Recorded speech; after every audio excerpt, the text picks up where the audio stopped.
All right, let's get strategic, shall we? Today, we are diving deep into Patrick Bet-David's Your Next 5 Moves. Yeah, we're talking about thinking like a true entrepreneur, a successful one.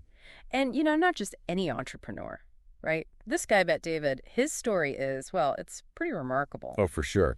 Escaped war-torn Iran at 8 years old. At 8 years old. Refugee camp, joined the U.S. Army, and now, he's built this incredible business empire. It really makes you think, like, if he can figure out his next 5 moves, what can we learn from that? Exactly, and that's what we're going to unpack today. This book, it's just packed with insights. It is. On everything from, like, using pain as fuel, conquering those self-doubts that we all have, building a team that just absolutely crushes it. Oh, yeah. Using data like, Moneyball, that whole concept. Like Moneyball for business. And even, get this, negotiation tactic straight from the mafia. Okay, now that's got to be interesting. Right. It's a wild ride. But Bet-David keeps it super practical. He starts with move 1.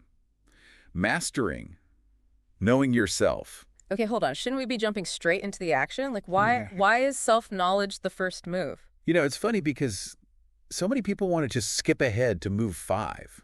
Right. Without really mastering moves 1 through 4. Like trying to run before you can walk? Yeah, it's like trying to win a chess game without even knowing how the pieces move, You really got to know yourself first. Okay, so where do we even, begin with that? Bet-David starts with this powerful question, and it's, who do you want to be? Mm-hmm. And it's not, just some fluffy self-help stuff. It's about getting crystal clear on your vision. Yeah. In any field. Okay. He uses this pretty interesting example, something about Mr. Olympia, that competition. Oh, yeah. I remember that. So when Bet-David was 20, he envisioned himself becoming like the next Mr. Olympia, marrying a Kennedy, breaking into acting, and then eventually becoming the governor of California. Okay, that's pretty ambitious, I'll be honest. I don't think I've ever envisioned winning a bodybuilding competition. Right. But the point is, it's not about, copying his exact vision. Right. It's about understanding that even these seemingly outlandish goals can reveal something important about your core desires, and your motivations. And then those desires, they can fuel your actions, your decisions. Yeah. Even if your path, ends up looking a little different. Oh, totally. That actually reminds me of Bet-David's story about being passed over for a promotion. Oh, yeah. That's a good one. And this is even after, exceeding his goals. The injustice, right. I know. It's a perfect example of how Bet-David really uses pain and setbacks as fuel. Oh, yeah. He was, crushing it as a Fitness Club manager. He was. Even outperforming his colleague, Edwin. And there was this promise of a promotion if he hit certain targets. Yeah, he just blew them out of the water, right? Increased revenue by over, 100%? Yeah, over 100%. Crazy. But then when it came time for that promotion, someone else got it. Yeah. And it left him feeling so betrayed, just totally disillusioned. This is where it gets interesting, right? Yeah. Because this setback, it really became a turning point for him. Yeah. You remember that story about his dad having a heart attack? Oh, yeah. He was at the hospital already, feeling stressed. Stressed and frustrated. Yeah. And then this stranger makes a comment that just totally shakes him. I know, right? That stranger was pointing out this harsh reality that, if Bet-David had more money, he could have afforded better health care for his dad. Tough to hear, but no, it was a wake-up call for sure. It just highlighted how his financial situation, it was limiting his options. But it also sparked something else, like this idea of future truth. Yes. Do you remember that? Totally. It's about, acting as if your goals are already a reality. Right. And letting that conviction just drive your actions. Yeah, I love how he says, don't wait to be, act as if you already are. So good. It reminds me of that quote from the IBM founder, Thomas J. Watson. Oh, yeah. What's that one? He basically said, start with a clear picture of your ideal company. Right. Then figure out how a company like that would act and just start acting that way now. Bet-David actually interviewed George W. Bush and Kobe Bryant for his company, Valuetainment, before it even turned 10. That's crazy. Yeah. I can see how acting as if he already had this huge media platform, it probably just attracted those amazing opportunities. It's contagious, right? Yeah. People want to be a part of something big and ambitious. Totally, totally. And Bet David clearly believed in his vision. Oh, yeah. Speaking of believing in yourself, I've got to ask about that story with the skeptical guidance counselor from his old high school. Oh, the one who basically told him he was a lost cause. Yes, the one. And he was already running a successful business when he ran into this counselor. Yeah. Which just makes the whole thing even crazier. I know. Yeah. He uses this encounter to introduce his pyramid of self-awareness, right? Yes, exactly. It's got those 5 levels: Yeah. survival, stability, success, significance, and purpose. Right. And when Bet David met the counselor, he was already at the success level. Wow. So even with outward achievements, self-doubt can still creep in. That's a bit unsettling. Oh, absolutely. And that's why Bet David created this personal identity audit. It's a series of, 83 questions. 83. Yeah. Wow. Designed to, really make you confront your true self. No sugarcoating allowed. No sugarcoating. He includes some seriously thought-provoking questions in the book. There's one about how you handle public loss. Oh, yeah. And another one about, the conditions that bring out your best self. Just thinking about those makes me kind of squirm a bit. Yeah, it's intense. But that's the point, right? Most Yeah. people just avoid this level of self-reflection. Yeah. But it's so crucial for growth. By getting, brutally honest with yourself, you start to see that gap between who you are and who you want to be. And bridging that gap is where the real transformation happens. Yes. It's not just about feeling good. It's about applying that self-awareness to every part of your life. Yes. Especially your business. Exactly. And that brings us to move 2. Mastering reasoning. Bet David says that, most entrepreneurs don't fail because of bad ideas, Right.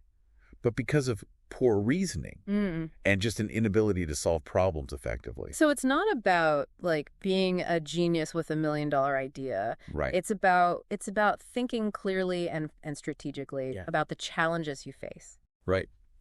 He introduces this formula. It's called investment time return, ITR. Okay. And it's all about weighing both time and money when you're making decisions. Okay. It's not just about one or the other. Got it. He gives this example of, using ITR to decide whether to invest in speeding up policy processing at his insurance company. Oh, yeah, that was a big one. Yeah, that would have cost a chunk of money up front, maybe even requiring a loan, but potentially saving time could lead to more revenue. Right. And this ITR formula, it really helped him analyze if the investment was worth it. Okay. Factoring in things like interest rates, projected revenue increases. So it's a way to take the emotion out of decision making. Yeah. And make those choices based on logic and data. Exactly. And in this approach, it's not just for business decisions. Oh, okay. You can use ITR anytime you're facing a cost-benefit trade-off, Right. buying a car, choosing a career path. Oh, I like that. ITR can. That's super practical. I'm already thinking about how I can use this in my own life. That's the beauty of Bet David's approach. It's all about taking these high-level concepts and making them actionable. Totally. Okay, so we've got knowing yourself, mastering reasoning. What's next? All right, move 3 is all about understanding others. And Bet David had this huge mindset shift. Okay. Where he went from asking, what can I get from others to what can I give? That's interesting. It seems kind of counterintuitive, right? Shouldn't we be focused on what we can get, especially in the business world? That's what's so brilliant about it. By focusing on what you can give, you actually become more attractive to those talented people. You become the benefits program that they want to be a part of. So instead of trying to extract value from people, you're creating an environment where they feel valued and supported. Exactly. He tells this story about a sales manager who kept losing top performers. Oh, yeah. And he just couldn't figure out why. The manager was so focused on what he could get from his team, he completely missed what he could offer them. So it's about shifting the focus from me to we. Yeah. That makes sense. Bet David also has some strong opinions about who not to take advice from. Oh, he does, doesn't he? Yeah. He's not a fan of consultants who have never actually run a business. Yeah, I can see why. They might have the theory down, but without that real world experience, their advice can be a little out of touch. Totally.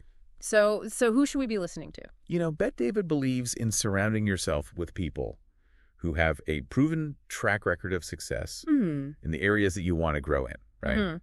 Their wisdom, it can be just invaluable. Yeah, that makes sense. Speaking of wisdom from unexpected places, Bet David pulls inspiration from Donnie Brasco, that undercover FBI agent who infiltrated the mafia. Yeah. What does organized crime have to do with building a winning team? It's all about due diligence. Okay. You've got to really know who you're bringing into your organization. Right, vetting them. He also talks about golden handcuffs. Okay, intrigued. Yeah, when you're building your team. Golden handcuffs. What are those? So it's not about being restrictive. It's about granting equity in the company, but making people earn it over time. This creates a sense of ownership. Yeah. And it incentivizes them to really contribute to the long-term success of the business. So it's a way to like attract and retain top talent. Yes. While aligning their interests with the companies. Exactly. And it's not just about money. It's about creating an environment where people, they feel valued, they feel challenged, and they feel empowered to grow. Oh, I love that. Bet David tells this great story about an assistant he had to let go, but he did it with such grace and even like helped the assistant pursue his dream of surfing the world. That's not your typical firing story. Not at all. But that's what he means by firing one. Yeah. Don't burn bridges, but be decisive and help people find, the right path for them. Right. Even if it's outside of your organization. Okay, so we've got self-knowledge, reasoning, understanding others. What's move 4 all about? All right, move 4 is mastering strategy. This is where the chess analogy really comes alive, right? Bet David talks about going up against Goliaths in business. Oh. Those seemingly invincible competitors. Right.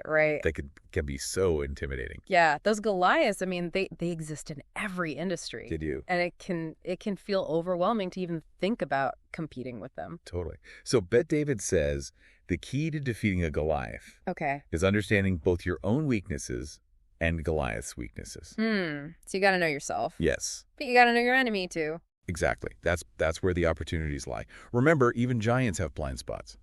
This reminds me of how he launched his company right after the 2008 financial crash. Oh, good point. Like big insurance carriers, they were the Goliaths back then. They were. And they were in survival mode, ignoring like smaller startups like his. That's a perfect example of blue ocean strategy. Okay. It's about finding that uncontested market space. Yeah. Instead of battling in those really crowded areas. So instead of trying to like steal market share from the established players, you find an untapped market where you can create your own demand. Exactly. Bet David saw that the insurance industry, it was dominated by older white males, but the U.S., it was becoming more diverse. Right. So he built his company to cater to that underserved market. Smart. And he leveraged social media, which was still relatively new at the time. Yeah. To reach this new audience. It was a brilliant move. It allowed him to bypass those traditional gatekeepers. Yeah, absolutely. And speaking of social media, Bet David is all about using it strategically to control your narrative. Oh, he is. He even changed the name of his YouTube channel from 2 Minutes with Pat to Valuetainment. Right. Much more focused on his vision. Yeah, much more focused. He understood that building a brand, it's about more than just promoting yourself. Yeah. It's about inspiring others to join your mission. And that takes clarity, conviction, and a willingness to be bold. Totally. Okay, we're getting close to the end of the board here. What's move 5 all about? All right, move 5 is all about mastering power plays. Ooh, I like that. Yeah, so David breaks it down into this simple formula. Outwork, out-improve, out-strategize, and outlast. So it's about putting in the effort, constantly improving, thinking strategically, and having that resilience to just stay in the game. Exactly. He shares this great story about helping a friend in prison. And later on, that friend, connected him with some valuable business contacts. It shows how helping others unconditionally can create like this unexpected leverage down the line. It's like that saying, what goes around comes around. Right. But in a strategic way. Yeah, you're not doing it for the reward. Right. But the act of giving, it often creates these unexpected opportunities. I love that. It reminds me of how NBA coach Steve Kerr, he still seeks mentorship even after winning multiple championships. Good point. Right. True masters never stop learning. Right. They understand that growth is an ongoing process, not a destination. Okay, so we've covered a lot of ground here. We've got the 5 moves: knowing yourself, reasoning, understanding others, strategy, and power plays. But I'm curious, like, where do we go from here? Well, Bet David leaves us with this really provocative question. What if you had the opportunity to change the world for the better, but it required you to endure more than you can imagine? Would you do it? Wow, that's a question that really makes you think about your ambitions, your limitations. Yeah. And how far you're willing to push yourself. Exactly. It's about challenging yourself to step outside of that comfort zone, right, and embrace the journey, even when it gets tough. That's a great place to pause for now. We've covered so much ground. We have. But I'm already feeling inspired to take action. I love that. We'll be back soon to continue our deep dive into your next 5 moves. Oh, wait. Welcome back. We're still unpacking Patrick Bet-David's Your Next 5 Moves. You know, before we jump to a break, we were talking about understanding others and building a winning team. We were? But there's this whole other layer that Bet-David dives into. Yeah. That I'm curious about. It's the concept of processing. Oh, yeah. That's a good one to pick up on. It's all about, how you analyze situations and react, especially when you're hit with challenges. Okay. Bet-David, he argues that a lot of entrepreneurs, they don't fail because their ideas are bad, but because they let their emotions kind of take over. And they don't think things through strategically. So it's about like staying calm under pressure. Yes. And not letting, those knee-jerk reactions kind of sabotage your progress. Exactly. It's like the difference between playing checkers and chess. Oh, okay. You need to be thinking several steps ahead. Right. And he even shares his own struggles with panic attacks, which, stem from not processing things effectively. Wow, I wouldn't have expected him to be so open about that. No, me neither. But it's a good reminder that even the most successful people, they have their vulnerabilities. For sure. He realized that he was overthinking everything, constantly replaying decisions and conversations in his mind. Yeah. And it was paralyzing him. I can relate to that. Sometimes I get stuck in those analysis paralysis loops. Oh yeah. What was the solution? He emphasizes that it's not about avoiding responsibility, but it's about taking ownership and making those calculated moves. He uses the example of Joe Rogan. Oh, yeah. Who went through a very public lawsuit. Yeah, that was a big deal. It was a huge deal. Everyone was talking about it. Over a coffee business deal. Right. And instead of getting bitter or pointing fingers, Rogan processed the situation. Right. Learned from it and moved on. That takes a lot of maturity and resilience. It does. Did Bet-David provide any specific tools for getting better at processing? He does. He gives a 5-point framework for effective processing. Okay. And it involves analyzing your strategies, checking your level of poise, noticing how you exaggerate or downplay crises. And of course, that all-important ability to see 5 moves ahead. So it sounds like it's all about taking a step back, gaining perspective, and then making a plan based on logic, not just emotion. Exactly. Remember that investment time return formula? ITR? Oh, yeah. That we talked about earlier. Yeah. That's a great example of how Bet-David uses math and logic to make decisions. He argues that amateurs, they react emotionally. Right. And then they try to justify their decisions later. But pros, they analyze situations objectively from the start. Okay. Letting data and logic guide their actions. It's about taking that long view, right? Right. But David encourages us to look beyond just the immediate, costs and benefits. Yeah. And consider those long-term implications of our choices. Right. This reminds me of the example he gave about investing in a system to automate policy processing at his insurance company. Oh, yeah. It was a big upfront cost, but the potential time savings and the efficiency gains, they could lead to a significant return on investment. So it's a way to make a more strategic and objective approach to problem solving. Right. And sometimes the most logical move is to walk away from a deal altogether. Oh, really? Especially if the numbers don't add up. Right. Or the risks just outweigh the potential rewards. That's a tough call sometimes, especially when you've invested a lot of time and energy into something. It is. He even shares this example where he decided to settle a lawsuit. Oh, wow. Even though, it meant taking a financial hit. He realized that fighting the lawsuit would have been more costly in the long run, both financially and emotionally. It's about recognizing that sometimes that the most strategic move is the one that involves taking a short-term loss to secure a long-term gain. Exactly. Okay, you ready to move on to move 3? I am. Let's dive deeper into this idea of understanding others. All right, so this is where Bet David had that major mindset shift, going from what can I get from others to what can I give. It's all about becoming the benefits program. Yes. That attracts and retains top talent. Yes. So instead of trying to squeeze as much as you can out of people, you focus on how you can add value to their lives. Exactly. When you genuinely care about helping others succeed, they're more likely to want to be a part of what you're building.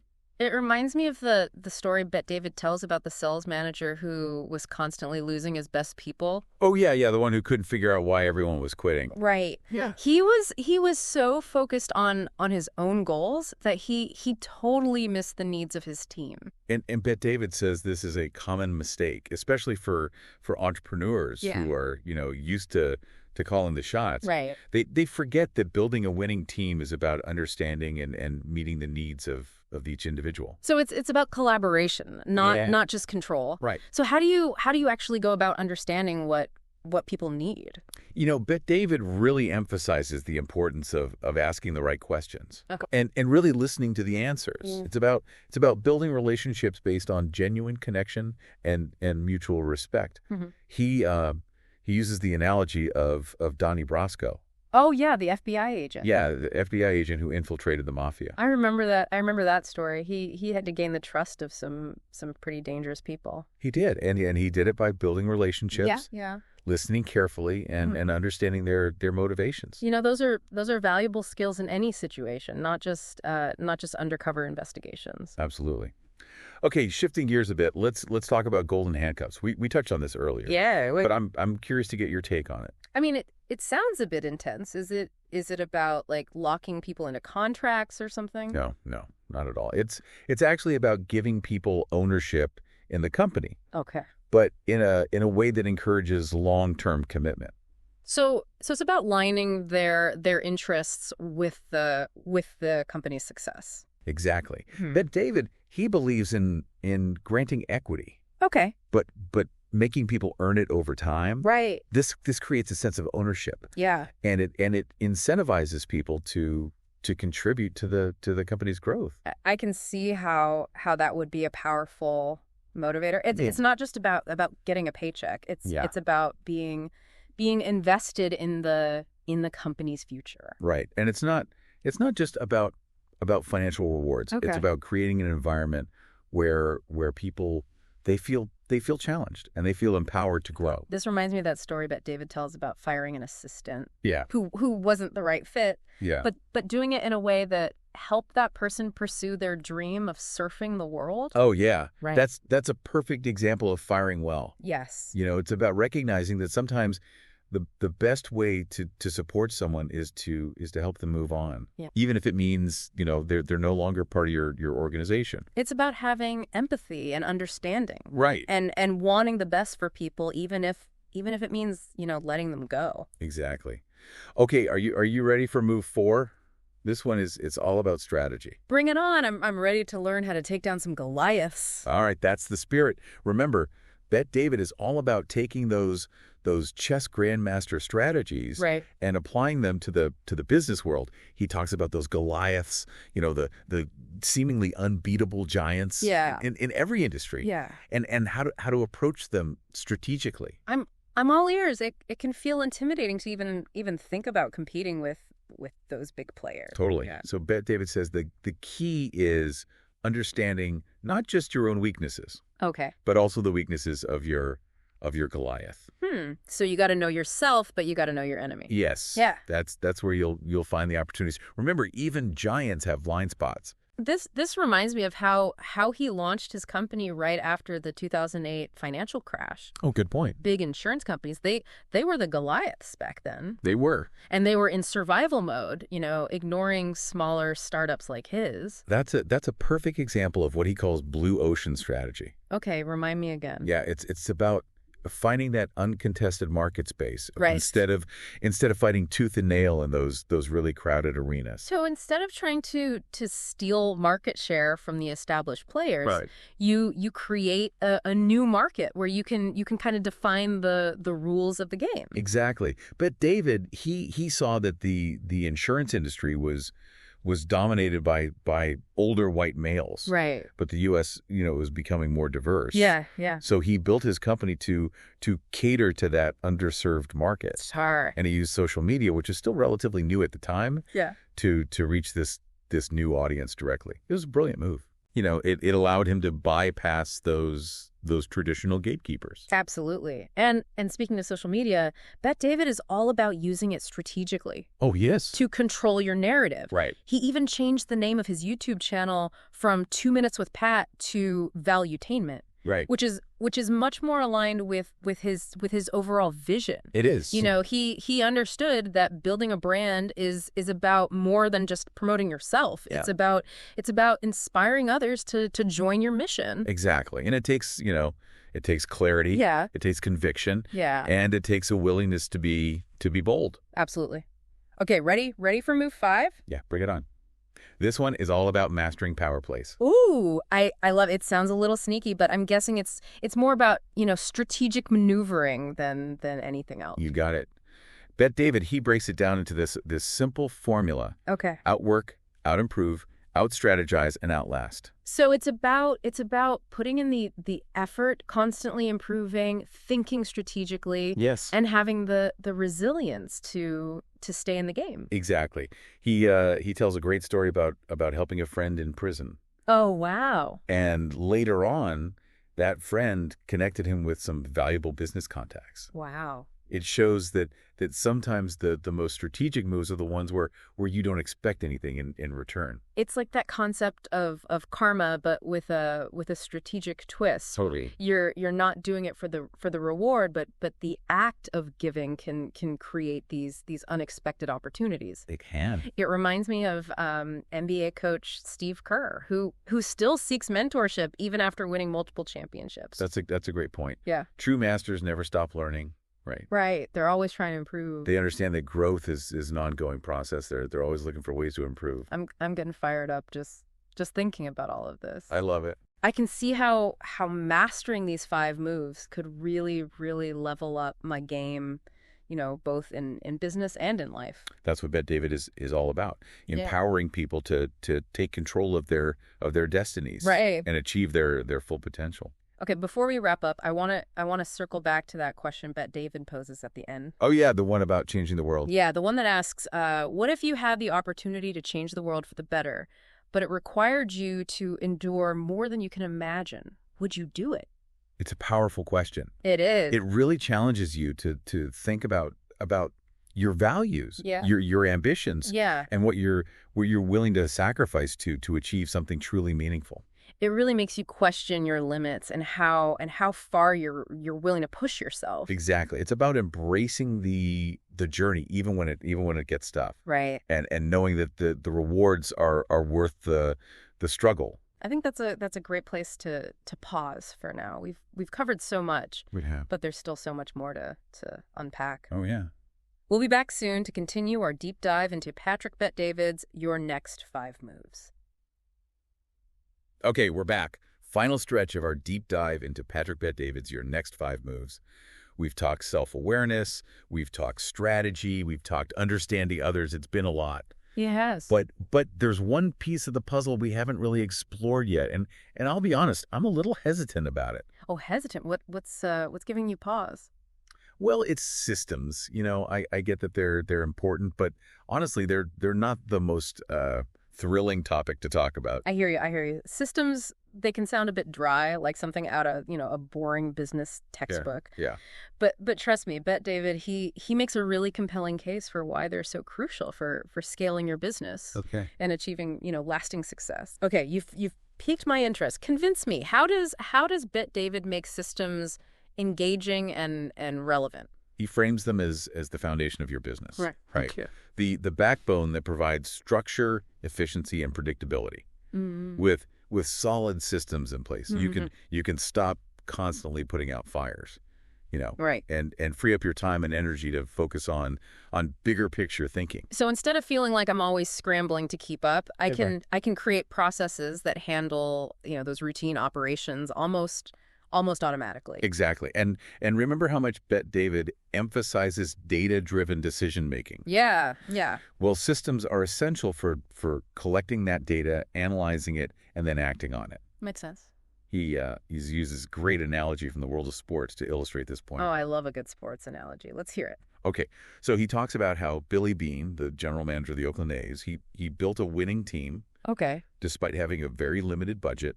And he did it by using, data and analytics. Okay. It's the whole premise behind the book and movie Moneyball. Oh yeah, Moneyball. I've heard of that. Didn't he challenge the traditional way of scouting players? He did. Instead of relying on, gut feelings and the old school methods, right. He used statistical analysis to find these undervalued players that other teams had overlooked. So he basically created a system for making decisions based on data, not just, intuition or tradition. Exactly. Yeah. And that system, it allowed him to compete with teams that had way more money to throw around. Okay, that's a pretty convincing example, but how does this Moneyball approach apply to building a business? So think about all the different parts of your business. Sales, marketing, customer service, operations. Yeah.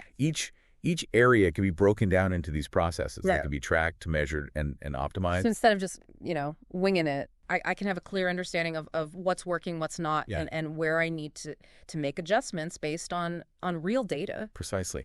Bet David, he's big on tracking key metrics like sales conversion rates. Right. Customer acquisition costs. Yeah. And customer lifetime value. Those are all important numbers, but I'll admit I sometimes get overwhelmed by all the data. I get it. It's like, where do you even start? The key is to focus on the metrics that are most relevant to your specific business goals. Okay. And once you have those numbers, you can use them to make informed decisions rather than relying on, guesswork or gut feeling. Right. Bet David also talks about identifying leaks in your business. Yep, he does. What exactly does he mean by that? So leaks, they're those inefficiencies. Okay. That drain your resources and prevent you from maximizing your profits. Yeah. It's like having a hole in your bucket, Oh, yeah. You can keep pouring water in, but it's just going to keep leaking out. That's a great visual. So how do you find and plug those leaks? Yeah, how do you do that? It's all about having the right systems in place to track your expenses, your time, and your resources. Once you know where the leaks are, yeah, you can take steps to fix them. This is making me think about all those little things that probably slip through the cracks in my business. Yeah, I bet I could save a lot of time and money just by plugging those leaks. Absolutely, and it's not just about plugging leaks. It's also about recognizing trends. These are patterns that can signal either opportunities or threats. Can you give me an example? Sure. Imagine you notice your sales are consistently dipping in a certain region. Okay. That's a trend you need to investigate. Yeah. Maybe there's new competition in that area. Or maybe your marketing message just isn't resonating with the local audience. So by spotting those trends early on, yeah. I can make changes to my strategy and stay ahead of the curve. Exactly. This ties into Bet David's point about staying paranoid. Oh, right. Which might sound negative. Right. But it's actually about being proactive. Right. And constantly scanning for both threats and opportunities. So it's not about being fearful. It's about being aware and prepared. Exactly. What other tactics does he suggest for staying on top of things? Yeah. What else? He he recommends creating baseball cards for your employees. Okay. Tracking their key metrics. Baseball cards for employees. Yeah. No, it sounds a little unconventional. Yeah, it does. But it highlights the importance of data-driven accountability. Right. When everyone knows their performance is being tracked and measured, they're more likely to step up their game. It creates a culture of transparency and continuous improvement. Exactly. And it's not just about tracking data. Bet David is also big on documenting processes. Right. So everyone's on the same page. Okay. And he's a big advocate for using technology to automate tasks and streamline workflows. So many software tools out there that can help you manage everything, from your finances to your marketing more efficiently. Working smarter, not harder. Right, exactly. But it's not enough to just, set up systems and forget about them. Right. But David, he emphasizes the importance of constantly evaluating and refining your systems. He does. So it's an ongoing process of adapting and iterating based on the data and feedback you're getting. Right. What works today might not work tomorrow. Yeah. You got to be flexible and willing to make adjustments. Okay, I'm starting to see the value of systems in a whole new light now.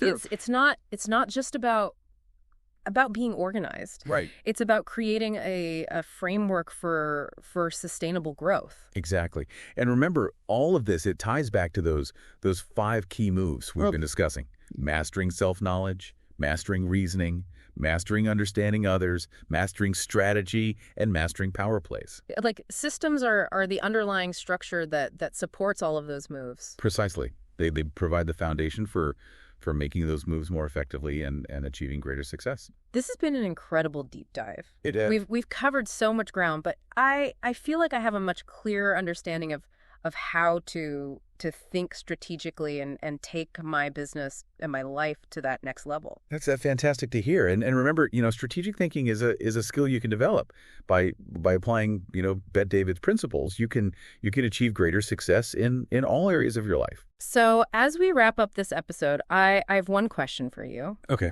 Yeah. What's your next move?